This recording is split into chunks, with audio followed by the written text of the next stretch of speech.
Bismillahirrahmanirrahim. Assalamualaikum warahmatullahi wabarakatuh.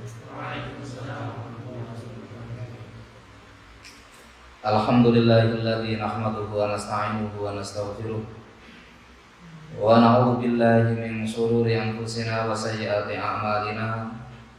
May yahdihillahu fala mudilla lahu wa may yudlilhu fala hadiya lahu. Asyhadu an la ilaha illallah wahdahu la syarika lahu wa asyhadu anna Muhammadan abduhu wa rasuluh. Allahumma shalli wa sallim ala sayyidina Muhammad wa ala alihi wa ashabihi wa man tabi'ahum bi ihsanin ila yaumiddin, amma ba'd.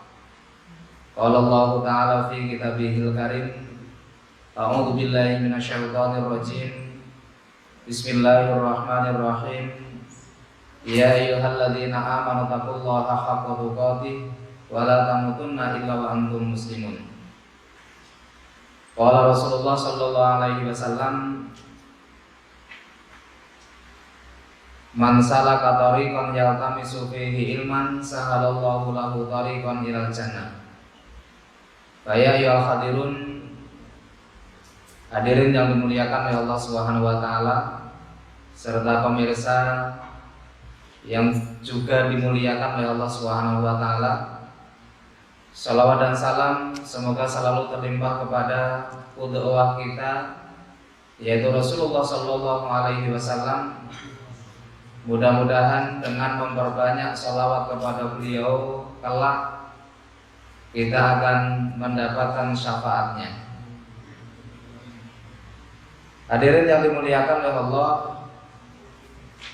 kita lanjutkan kajian Syarah Arba'in karya Imam An-Nawawi.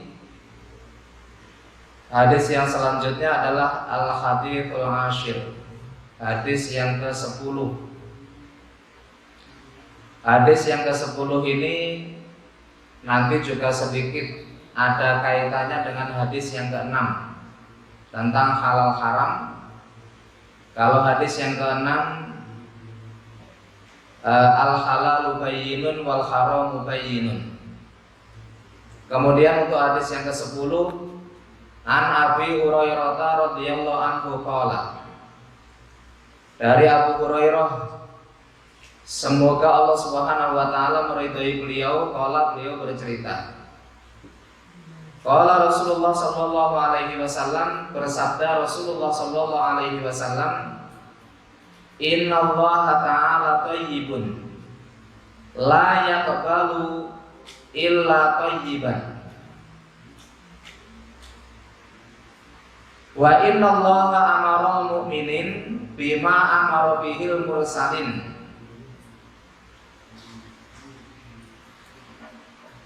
faqala ya ayyuhar rusulu kulu minat thayyibat.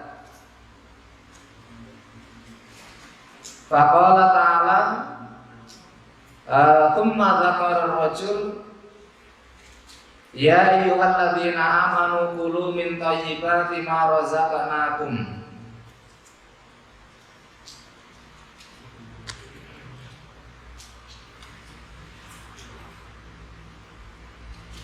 wa a'malu sholihat.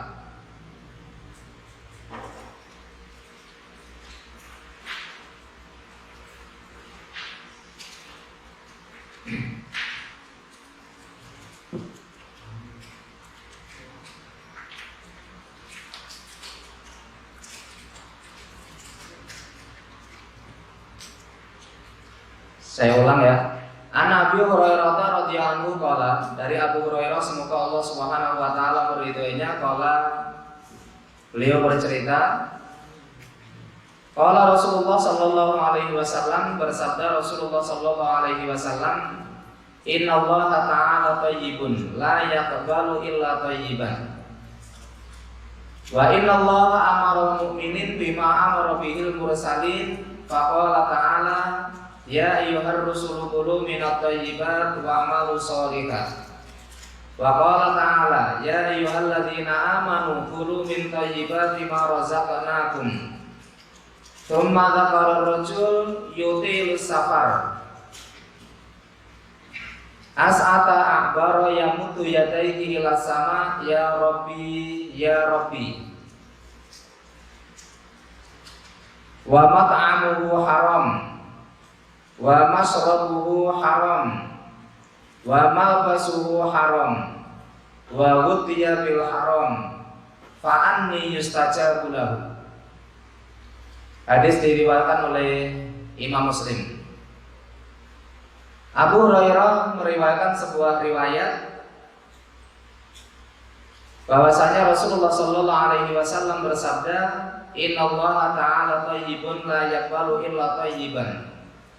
Sesungguhnya Allah Subhanahu Wa Taala itu maha baik dan Allah tidak menerima kecuali yang baik-baik. Dan Allah Subhanahu Wa Taala memerintahkan kepada orang-orang yang beriman sebagaimana Allah Subhanahu Wa Taala perintahkan kepada para rasulnya. Faqala ta'ala, Allah Subhanahu Wa Taala berfirman, ya ayyuhar rusul, wahai para rasul, kulu minat thayyibati wa'malu sholihan. Makanlah dari yang baik-baik, wa'malu sholihan, dan beramalah dengan amalan-amalan yang soleh. Kemudian Allah Subhanahu Wa Taala juga berfirman lagi, ya ayyuhalladzina amanu kulu min thayyibati ma razaqnakum. Wahai orang-orang yang beriman, makanlah dari yang baik-baik yang Allah Subhanahu Wa Taala rezekikan kepada kalian. Kemudian Rasul menceritakan tentang seseorang yutilus safar, yang dia mengadakan perjalanan yang cukup jauh, perjalanan yang cukup panjang, kondisinya kumal, kemudian berdebu, yamuddu yadaihi ilas sama, maka laki-laki tadi membentangkan kedua tangannya ke langit, mengangkat kedua tangannya ke langit, kemudian berdoa, ya Rabbi, ya Rabbi. Sementara wa mat'amuhu haram, makanannya haram, wa masrabuhu haram, dan minumannya haram, wa malbasuhu haram, pakaian yang dia pakai itu juga haram, wa ghudhiya bil haram, dan untuk memenuhi kebutuhan-kebutuhannya itu juga dari sesuatu yang haram. Fa'anni yustajabu lahu. Mana mungkin doanya akan diijabah oleh Allah Subhanahu Wa Taala. Baik hadirin yang dimuliakan oleh Allah Subhanahu Wa Taala, ini hadis yang berkaitan dengan baik dan halal adalah syarat dikabulkannya doa, syarat diterimanya amal ibadah yang kita kerjakan. Ada beberapa kandungan yang bisa kita ambil dari hadis yang sedikit agak panjang tadi. Mudah-mudahan kita bisa mengambil ibrah, mudah-mudahan kita bisa mengambil pelajaran melalui hadis arba'in yang ke-10 ini. Yang pertama adalah dalam hadis di atas terdapat pelajaran akan sucinya Allah Ta'ala dari segala kekurangan dan celah. Ayat Rasulullah Sallallahu Alaihi Wasallam menyampaikan, Innallaha thayyibun. Allah Subhanahu Wa Ta'ala itu baik. Allah maha baik. Salah satu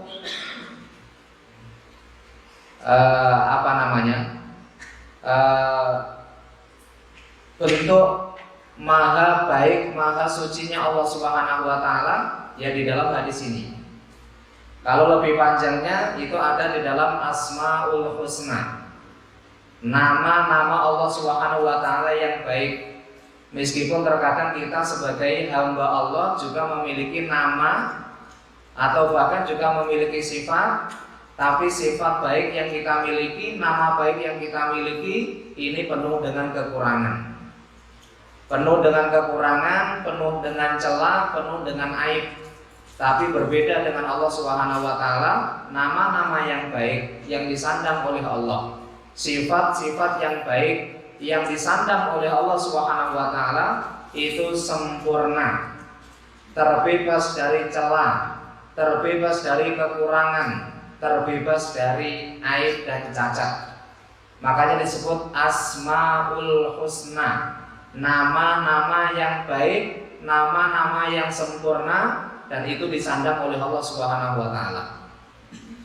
Ketika Allah Subhanahu wa taala itu Thayyibun, Allah Subhanahu wa taala Maha baik, dan Allah Subhanahu wa taala menghubungkan dengan kalimat la yaqbalu illa thayyiban. Allah Subhanahu wa taala tidak menerima kecuali yang baik-baik saja. Ini ibrah, pelajaran yang pertama.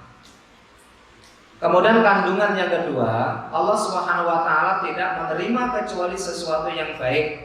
Maka siapa yang bersedekah, siapa yang beribadah, siapa yang beramal, maka hendaklah dia pastikan itu adalah hal-hal yang baik.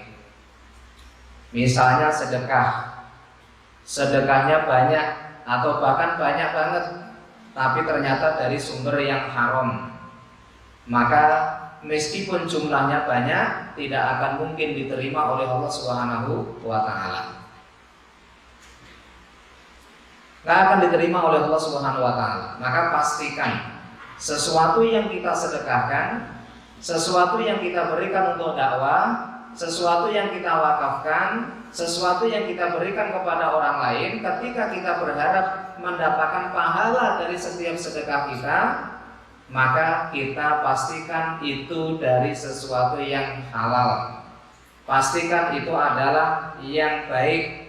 Jangan sampai tercampuri sesuatu yang haram. Bahkan di dalam sebuah hadis yang lain itu juga disebutkan. Nanti kalau kita membahas tentang dampak sesuatu yang haram, dampak makanan yang haram, atau dampak apa saja dari hal-hal yang haram, itu ternyata diantaranya, kalau seseorang itu beli baju, ya beli baju, kemudian dia pakai untuk sholat, hartanya halal, tapi di situ ada 1.000 rupiah tercampur sesuatu yang haram, kemudian dipakai untuk ibadah, maka Allah Subhanahu wa taala tidak menerima ibadah tersebut karena mengenakan dari sesuatu yang tercampuri hal-hal yang haram. Maka ketika kita berharap setiap amal ibadah yang kita lakukan diterima oleh Allah Subhanahu wa taala, sedekah kita diterima oleh Allah Subhanahu wa taala, apapun kebaikan, apapun ibadah yang kita lakukan itu diterima oleh Allah Subhanahu wa taala, maka harus pastikan itu thayyib. Kita harus pastikan itu baik. Kita harus pastikan terbebas dari sesuatu yang haram, terbebas dari sesuatu yang buruk. Sayang, kita sudah capek, kita udah uyuh, kita udah berkorban, kita sudah berjuang, tapi ternyata tidak diterima oleh Allah Subhanahu wa taala, tidak mendapatkan pahala dari Allah Subhanahu wa taala. Makanya harus betul-betul hati-hati sekali dengan sesuatu yang tidak baik, karena itu sangat mempengaruhi diterima atau tidaknya setiap perbuatan atau ibadah atau amal soleh yang kita lakukan. Kemudian yang ketiga, sesuatu yang disebut baik adalah apa yang dinilai baik di sisi Allah Subhanahu wa taala. Jadi baik atau tidaknya sesuatu itu bukan melalui persepsi kita, tapi sesuai dengan apa yang sudah disampaikan oleh Allah Subhanahu wa taala. Kalau Allah mengatakan ini baik, berarti itu adalah baik. Ketika Allah Subhanahu wa taala menyebut ini adalah haram, maka kita tidak boleh menghadirkan persepsi untuk memaksakan diri bahwa sesuatu itu halal. Makanya kita harus pastikan Ya, kita harus pastikan, kita harus lihat sesuatu yang akan kita makan, sesuatu yang akan kita ambil itu adalah halal atau thayyib atau sesuatu yang baik. Selanjutnya, pelajaran yang bisa kita ambil adalah berlarut-larut dalam perbuatan haram itu akan menghalangi seseorang dari terkabulnya doa. Padahal kita ini makhluk yang dhaif, kita ini makhluk yang lemah, yang kita pasti bersandar atau bergantung kepada Zat yang Maha Kuat, yaitu Allah Subhanahu wa Ta'ala. Kita bersandar kepada Zat yang Maha mengabulkan setiap munajat dan doa yang kita panjatkan. Satu sisi kita bergantung kepada Allah, sebagaimana dalam surah Al-Ikhlas itu juga disampaikan, Allahus Somad, Allah Subhanahu wa Ta'ala tempat bergantung. Sehingga kita perlu bersandar kepada Allah, perlu bersandar atau bergantung kepada Allah, perlu kita meminta kepada Allah. Sementara Allah Subhanahu wa Ta'ala jelas menolak permintaan kita, menolak doa kita jika dalam diri kita masih terkontaminasi oleh sesuatu yang haram. Itu pengaruh terhadap doa kita. Sementara kita berharap sekali doa-doa kita, munajat-munajat kita itu diterima oleh Allah, dikabulkan oleh Allah. Nah, terkadang itu begitu. Kadang kita nagih kepada Allah Subhanahu wa Ta'ala. Ya Allah, doa saya mohon dikabulkan. Atau saya sudah sekian lama berdoa kepada Allah tapi kok belum ada tanda-tanda pengkabulan dari Allah Subhanahu wa Ta'ala. Padahal Allah Subhanahu wa Ta'ala sudah memberikan jaminan, ud'uuni astajib lakum. Berdoalah kalian kepadaku, niscaya doamu akan saya ijabahi. Ujibud da'watad da'i idza da'an, surah Al-Baqarah ayat 186. Ku kabulkan doanya orang yang berdoa tatkala dia berdoa kepadaku. Ini kan jaminan. Sampai-sampai Allah Subhanahu wa Ta'ala juga punya nama Al-Mujib, yaitu Maha mengabulkan doa. Tapi mana doa saya tidak diijabah? Ya, doa saya belum ada tanda-tanda kalau Allah Subhanahu wa Ta'ala mengabulkan sebagaimana janjinya. Sesungguhnya Allah Subhanahu wa Ta'ala itu tidak akan pernah ingkar janji. Kalau Allah mengatakan astajib lakum, saya akan kabulkan doa kalian. Dan ketika Allah mengatakan ujibud da'watad da'i idza da'an, saya kabulkan doanya orang yang berdoa tatkala dia berdoa kepadaku, itu sesungguhnya Allah itu sudah ngabulkan. Allah sudah ngasih. Hanya saja kita menutup. Ya, kita kita memberikan penghalang atas pengkabulan doa yang sudah turun dari langit, sementara diri kita yang menghalanginya. Apa yang menghalangi terkabulnya doa? Yaitu ketika masuk sesuatu yang haram ke dalam tubuh kita. Allah sudah memenuhi janjinya, sudah dikabulkan ini, tapi kita sendiri yang memberikan penghalang. Akhirnya nggak bisa. Yang harusnya bisa sampai ke kita, tapi kita memasang penghalang sehingga terkabulnya doa itu nggak sampai kepada kita. Makanya di sebuah riwayat itu disampaikan saat pernah menyampaikan kepada Rasulullah SAW, ya Rasulullah, tolong doakan kepada Allah Subhanahu wa Ta'ala supaya doaku diijabah oleh Allah Subhanahu wa Ta'ala. Apa jawaban Nabi? Jawaban Nabi praktis, jagalah makananmu, niscaya doamu akan diijabah oleh Allah Subhanahu wa Ta'ala. Jadi simple, praktis. Jawaban dari Rasulullah SAW kepada ketika saat berharap sekali bahwa doanya itu diijabah oleh Allah. Nabi memberikan resep yang praktis, jaga makananmu. Jadi kita harus pastikan 100% halal sesuatu yang masuk ke dalam tubuh kita. Karena haramnya sesuatu yang masuk ke dalam diri kita, ke dalam tubuh kita, itu membuat doa itu menjadi tertolak.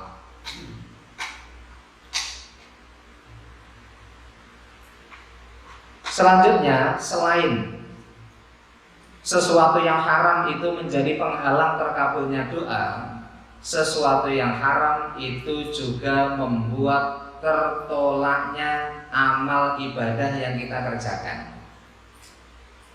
Sekali lagi, sayang banget, kita sudah sholat, kita sudah sedekah, kita sudah zakat, kita sudah puasa, kita sudah banyak berbuat baik, tapi ternyata kita nggak menjaga diri dari sesuatu yang haram. Itu membuat ibadah yang kita kerjakan tidak diterima oleh Allah Subhanahu wa taala. Pertanyaannya, mungkin ada pertanyaan begini. Bagaimana kalau kita sadar bahwa kita pernah mendapatkan harta yang haram, kemudian baru sadar ternyata harta itu haram, ancamannya besar, pengaruhnya serius, baru sadarnya sekarang misalnya. Nah, ada beberapa ulama memberikan komentar meskipun berbeda-beda. Ada seorang ulama, Fudail bin Iyad, cukup terkenal namanya, itu bertanya kepada Atha bin Robah terkait dengan orang yang memiliki harta haram, ya, kemudian dia ingin membebaskan diri, ingin membersihkan hartanya yang haram tadi. Maka Atha memberikan jawaban, cara untuk membersihkan itu adalah disedekahkan. Disedekahkan. Ya. Cuma beliau juga mengatakan, saya juga tidak mengatakan kalau harta yang haram kemudian sudah disedekahkan, ini membebaskan dia dari perbuatan yang dia lakukan. Berbeda lagi dengan Imam Syafi'i. Imam Syafi'i punya pendapat untuk membersihkan harta yang haram yang sudah kita miliki itu dengan cara disimpan, ya, jangan disedekahkan, ya, jangan disedekahkan, disimpan, kemudian ditunggu siapa yang punya hak, itu diberikan kepada yang punya hak.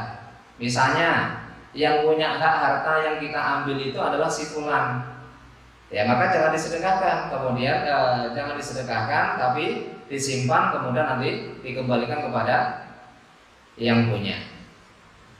Tapi itu juga dikomentari oleh para ulama, ya, para ulama yang lain, cuma saya namanya lupa. Beliau mengatakan yang tepat itu adalah ya tetap disedekahkan meskipun kita tidak berharap pahala dari sedekah yang kita lakukan. Kenapa? Karena jelas secara hukum bahwa sedekah dari sesuatu yang haram itu tidak akan diterima oleh Allah. Tapi harapannya tadi adalah membersihkan diri dari sesuatu yang haram, melepaskan diri dari sesuatu yang haram. Kemudian beliau mengkritiki pendapat yang sebelumnya, ya, termasuk juga pendapatnya Imam Syafi'i kalau harus kalau harus disimpan itu ada kemungkinan harta itu akan rusak atau nggak terjaga. Makanya caranya adalah disedekahkan. Tapi itu adalah komentar-komentar para ulama, ya, meskipun para ulama berbeda pendapat. Intinya adalah bagaimana kita melepaskan dari sesuatu yang haram. Serius banget. Bahkan di dalam hadis yang lain juga disebutkan ada orang yang haji atau umroh, dia ternyata berangkatnya dari harta yang haram. Tatkala dia mengucapkan talbiyah labbaik Allahumma labbaik, maka malaikat menjawab la labbaik, enggak ada kalimat labbaik itu buat kamu, karena harta yang kamu pakai itu haram. Harta yang kamu pakai untuk membiayai perjalanan umroh, perjalanan haji itu haram. Jadi kalimat labbaikmu itu ditolak oleh Allah Subhanahu wa taala. Itulah resiko dari sesuatu yang haram yang masuk ke dalam tubuh kita. Selanjutnya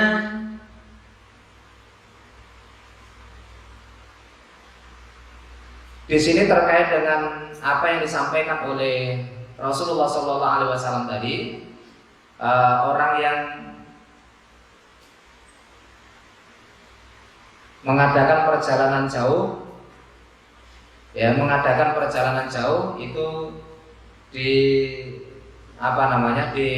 dibahas oleh pensarah hadis ini bahwa ada beberapa peluang syarat doa itu mustajab. Yang pertama adalah orang yang dalam keadaan safar. Jadi orang yang safar itu ternyata doanya mustajab. Makanya ketika kita dalam keadaan safar, ya bepergian atau mengadakan perjalanan, manfaatkan dalam safar itu untuk bermunajat, untuk berdoa kepada Allah Subhanahu wa taala, karena itu momentum yang mustajab. Kesempatan di mana munajat dan doa kita itu dikabulkan oleh Allah Subhanahu wa taala. Kemudian kalimat yang menunjukkan berdebu kemudian kusut, ini juga dikomentari oleh pensarah hadis. Dalam kondisi yang sangat bahkan super sederhana, ini juga bagian dari keistimewaan ketika dia dipakai untuk berdoa kepada Allah Subhanahu wa taala. Selanjutnya adalah mengangkat kedua tangan. Ya, itu juga bagian dari adab-adab berdoa kepada Allah Subhanahu wa taala. Karena laki-laki tadi yamuddu yadaihi, membentangkan kedua tangannya ila sama, yaitu dihadapkan ke langit. Ini berdoa ketika mengangkat kedua tangannya, ini salah satu adab dalam berdoa. Bahkan dalam hadis yang lain, ketika ada seorang hamba dia mengangkat kedua tangannya, kemudian Allah nggak ngasih, itu Allah malu. Ya, Allah malu. Ketika ada seorang hamba yang mengangkat kedua tangannya, kemudian Allah Subhanahu wa taala tidak mengabulkan. Berdoa dengan mengangkat kedua telapak tangan ini bagian dari adab, bagian dari bentuk keseriusan seseorang dalam berdoa.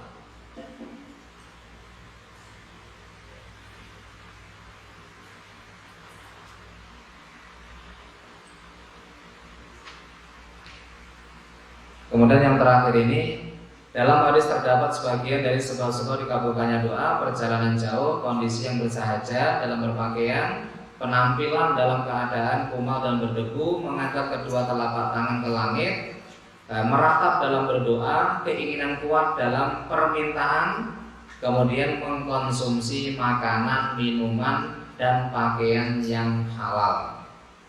Jadi makanan, minuman, pakaian itu ketika halal, itu salah satu penyebab terkabulnya doa. Nah, kemudian tadi Allah Subhanahu tadi di dalam hadis ini disebutkan firman Allah Subhanahu wa taala,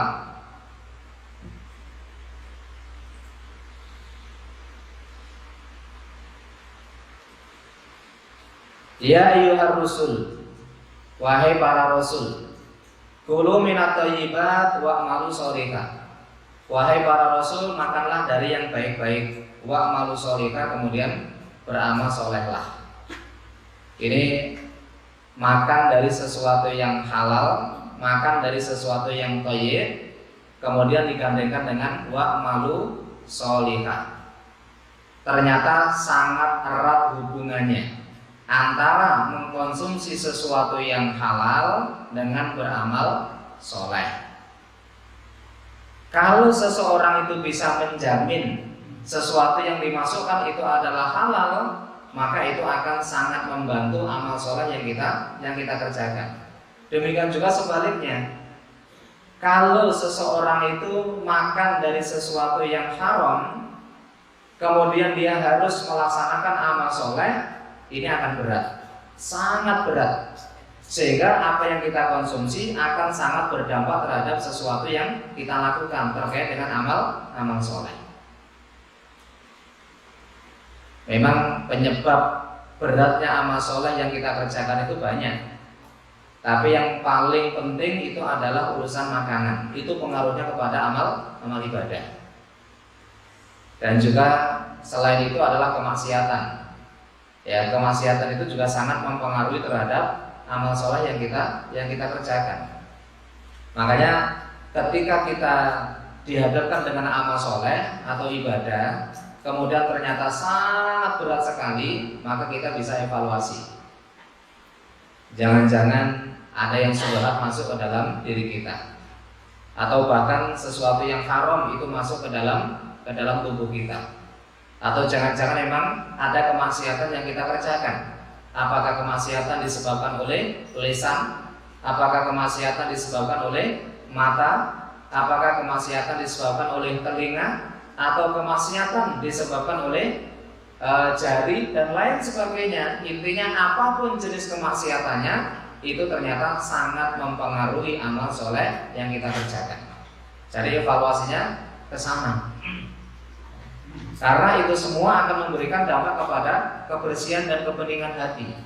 Dan ini ya, jangan biarkan sesuatu yang haram atau kemaksiatan yang dilakukan oleh anggota tubuh kita manapun itu melakukan sesuatu yang dilarang oleh Allah Subhanahu wa taala, karena itu sangat mempengaruhi terhadap ibadah kita kepada Allah Subhanahu wa taala.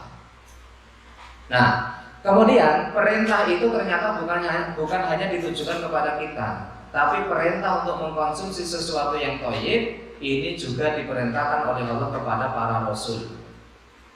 Makanya diawali dengan kalimat ya ayyuhar rusul, wahai para rasul.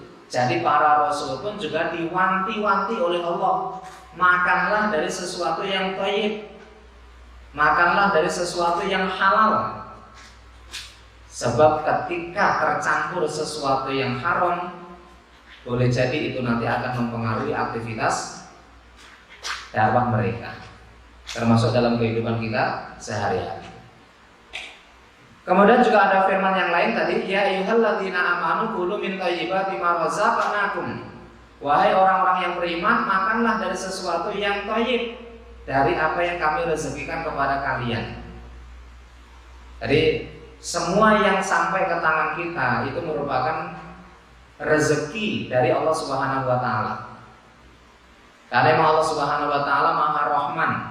Allah Subhanahu wa taala Maha Pengasih. Semua makhluknya itu dikasih oleh Allah Subhanahu wa taala.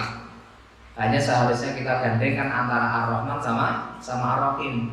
Karena kalau Ar-Rahman itu ditujukan kepada seluruh makhluknya, karena seluruh makhluknya diberikan oleh Allah Subhanahu wa taala, dikasih oleh Allah, diberikan fasilitas. Tapi kalau Ar-Rahim itu tidak seluruh hambanya.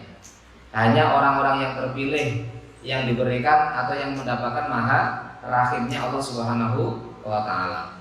Maka kita yang harus mendapatkan kedua-duanya, Ar-Rahman, Ar-Rahim, ini harus kita dapatkan.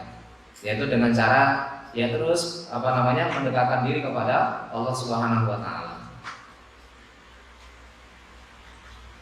Kemudian kalau kaitannya dengan makanan, kalau makanan ini kan terkadang mohon maaf, mungkin kalau dari sisi cara untuk mendapatkannya itu boleh jadi kita sudah rata-rata paham. Ya, rata-rata paham. Pokoknya dengan cara yang baik, dengan cara yang tidak dilarang oleh syariat, insya Allah untuk cara mendapatkannya itu sudah halal.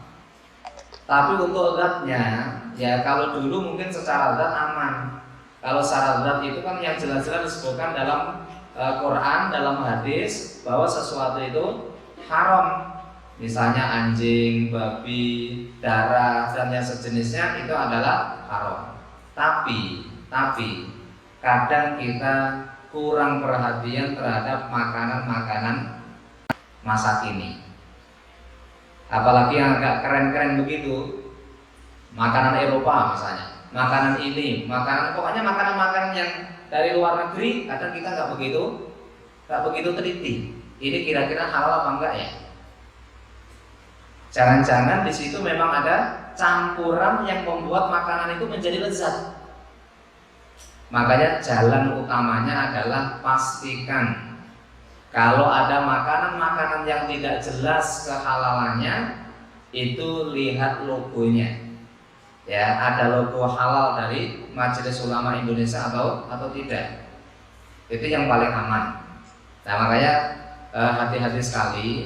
Sekarang itu kan banyak rumah makan yang agak apa ya?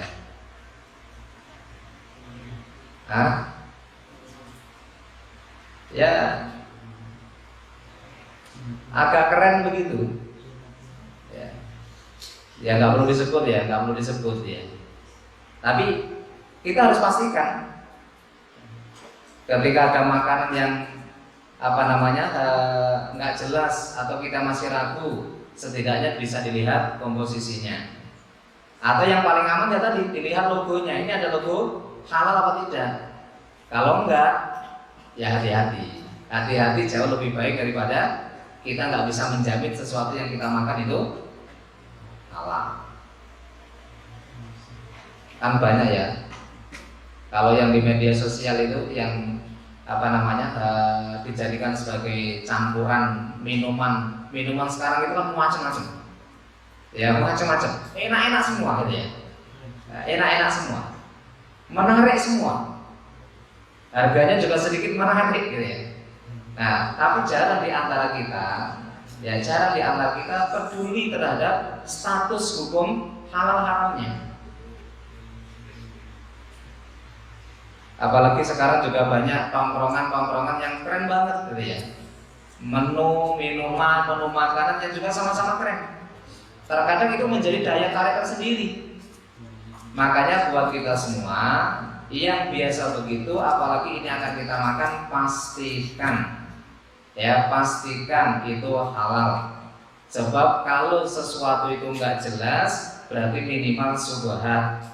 Ya, minimal syubhat. Syubhat itu sebaiknya dijauhi. Apalagi kalau sudah tercampur dengan sesuatu yang haram, kan repot. Ya, sesuatu yang haram sudah masuk ke dalam tubuh kita. Ketika nanti ditanya oleh Allah Subhanahu wa taala, kenapa kamu dulu kok makan minum sesuatu yang ada kandungan haramnya? Mau jawab, enggak tahu ya Allah gitu. Diterima enggak kira-kira? Alasan enggak tahu ya Allah gitu. Mungkin Allah akan nanya lagi, kenapa enggak cari tahu? Setidaknya mencari tahu itu juga relatif lebih mudah. Ya, minimal cari logonya. Kalau penasaran, baca komposisinya. Nggak ngerti kita ini kalau belum baca komposisinya. Ini apa ini? Nggak ngerti. Nah, maka kalau ada makanan atau minuman atau restoran yang aneh-aneh, yang kelihatannya keren, ya intinya hati-hati, pastikan. Baik hadirin yang dimuliakan oleh Allah Subhanahu wa taala, itu beberapa pelajaran yang bisa kita ambil dari hadis yang ke-10, karena masih ada kaitannya dengan hadis yang ke-6. Insyaallah enggak begitu banyak tambahan karena terkait dengan halal haram sudah panjang lebar kita bahas pada hadis yang ke-6. Al halalu bayyinun wal haramu bayyinun. Di sini hanya ditambah bahwa sesuatu yang haram itu menjadi penyebab tertolaknya amal soleh, tertolaknya ibadah, sekaligus tertolaknya doa yang kita panjatkan kepada Allah Subhanahu wa ta'ala. Baik, mungkin itu yang bisa kita sampaikan, bisa kita kaji pada kesempatan malam kali ini. Semoga menjadi renungan buat kita semua, dan mudah-mudahan Allah Subhanahu wa ta'ala menjaga diri kita, menjaga perut kita dari sesuatu yang subhat, lebih-lebih sesuatu yang diharamkan oleh Allah Subhanahu wa ta'ala. Sebelum ditutup, ada yang ditanya?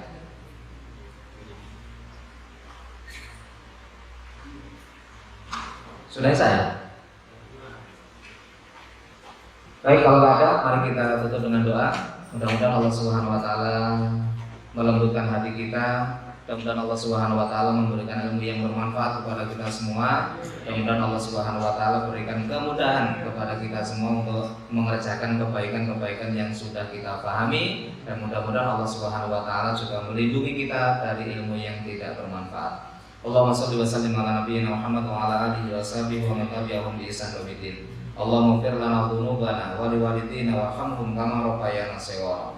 Allahumma inna nas'aluka 'ilman nafi'an wa rizqan thayyiban wa 'amalan mutaqabbala. Allahumma arina haqqa haqqan warzuqna ittiba'ah wa arina batila batilan warzuqna ijtinabah. Allahumma inna na'udzubika min ilmin la yanfa' wa min qalbin la yakhsha wa min nafsin la tashba wa min 'ainin la tatma' wa min da'watin la yustajabu lahu.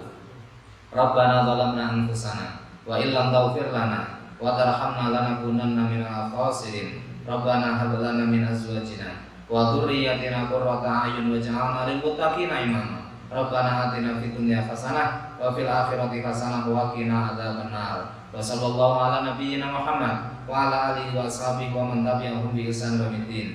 Subhana rabbika rabbil izzati amma yasifun wa salamun alal mursalin walhamdulillahi rabbil alamin. Kita sempurnakan dengan doa kafaratul majelis. Subhanallahi wa hamdika asyhadu an la ilaha illa anta astaghfiruka wa atubu ilaik. Assalamualaikum warahmatullahi wabarakatuh.